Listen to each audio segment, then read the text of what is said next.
அனைவருக்கும் வணக்கம்.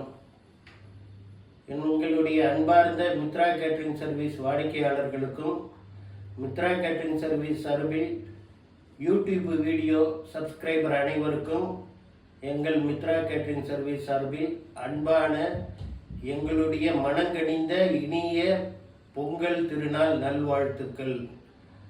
அனைவரும் வாழ்க வளமுடன். தை பிறந்தால் வழி பிறக்கும் என்று சொல்வார்கள். தை இன்று பிறந்து விட்டது.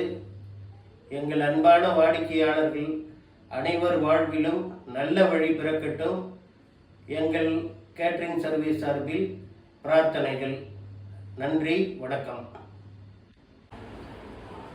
இன்னைக்கு எங்கள் வீட்டில் பாரம்பரியமான சர்க்கரை பொங்கல். அதுக்கு என்னென்ன தேவைன்னு சொல்லிடுறேன். இந்த டம்ளரில் ஒரு டம்ளர் பச்சரிசி எடுத்து அரை மணி நேரம் ஊற வச்சு அலசி வச்சுருக்கேன். இதால் 2 டம்ளர் வெல்லம் கரைச்சி வச்சுருக்கேன். தாளிக்கிறதுக்கு முந்திரி பருப்பு, வாசனைக்கு ஏலக்காய் பொடி, நெய். பாரம்பரிய முறைப்படி பண்ணுறதுனால இன்றைக்கி வெங்கல பானையில் தான் சர்க்கரை பொங்கல் பண்ண போகிறோம். அடுப்பில் வெங்கல பானையை வச்சு இந்த மஞ்சள் கொத்து அதோட கழுத்தில் கட்டி விட்டு இந்த டம்ளரில் 4 டம்ளர் தண்ணி அதில் ஊற்றி வச்சுருக்கேன். தண்ணி இப்போ சூடாக எடுத்து அடுத்து நம்ம அரிசியை போட்டு எப்படி பண்ணணும்னு ஸ்டெப் பை ஸ்டெப்பாக காட்டுறேன். இப்போ நம்ம வெங்கல பானையில் வச்சு தண்ணி நல்லா கொதிச்சுக்கிட்டு இப்போ அதில் அரிசியை போடுறோம்.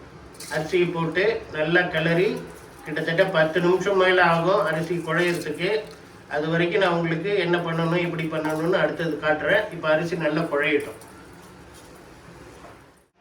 இப்போ அரிசி போட்டு கொதி வர ஆரம்பிச்சுடுத்து. இந்த ஸ்டேஜில் 2 ஸ்பூன் நெய் அதில் விட்டுறோம். இந்த நெய் விடுறதுக்கு காரணம் அரிசி குழஞ்சி வரும்போது அடி பிடிக்காமல் இருக்கும். அதுக்கு ரெண்டாவது ஃப்ளேவர் நல்லா இருக்கும். அதனால தான். இப்போ பார்த்தீங்கன்னா நம்ம போட்ட அரிசி நல்லா குழஞ்சி போச்சு. இந்த ஸ்டேஜில் வெல்லத்தை வடிகட்டி அதில் ஊற்றுறோம். இப்போ திரும்பவும் சொல்கிறேன், 1 டம்ளர் அரிசிக்கு 2 டம்ளர் வெல்லம் போட்டிருக்கேன். அந்த வெல்லத்தை நல்லா கரைச்சி ஃபில்ட்ரு பண்ணி இப்போ ஊற்றுறோம்.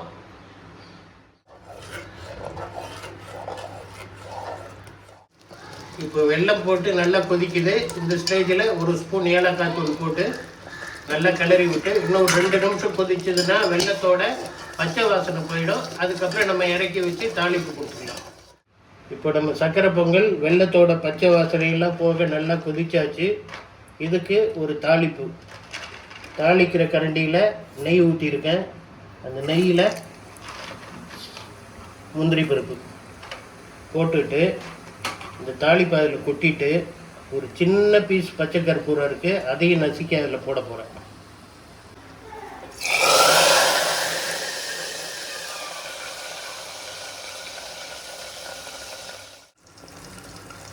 இப்போது ஒரு சின்ன துண்டு பச்சை கற்பூரம் நல்லா நுணுக்கி அதில் போட்டுடுறேன். இந்த பச்சை கற்பூரம் போட்டால் டேஸ்ட்டு நல்லா என்ஹான்ஸ் பண்ணி கொடுக்கும். இதே பச்சை கற்பூரம் ஜாஸ்தியாக போட்டிங்கன்னா ஒரே பேட் ஸ்மெல் ஆகிடும். இப்போது நம்ம சர்க்கரை பொங்கல் பாரம்பரிய முறைப்படி பண்ணுறது ரெடி ஆகிடுச்சு. இந்த சர்க்கரை பொங்கலில் கொஞ்சம் பேர் அந்த பயத்தம்பருப்புலாம் போட்டு பண்ணுவாங்க. எனக்கு அதெல்லாம் உடன்பாடு இல்லை. பயத்தம்பருப்பு போட்டு பண்ணினா அன்னைக்கே காலி பண்ணிடணும், இல்லைன்னா பொங்கல் கெட்டு போயிடும். இந்த பொங்கல் நீங்கள் 3 நாள் வச்சுருந்தாலும் கெட்டு போகாது. அவ்வளோ அருமையாக இருக்கும். கோயில் சாமி பிரசாதம்லாம் பயத்தம்பருப்பு இல்லாமல் தான் பண்ணுவாங்க. இந்த விசிட்டிங் கார்டில் உள்ள என்னுடைய ஃபோன் நம்பரை குறித்து வைத்து கொள்ளவும். எங்களுடைய விலாசமும் அதில் இருக்கிறது.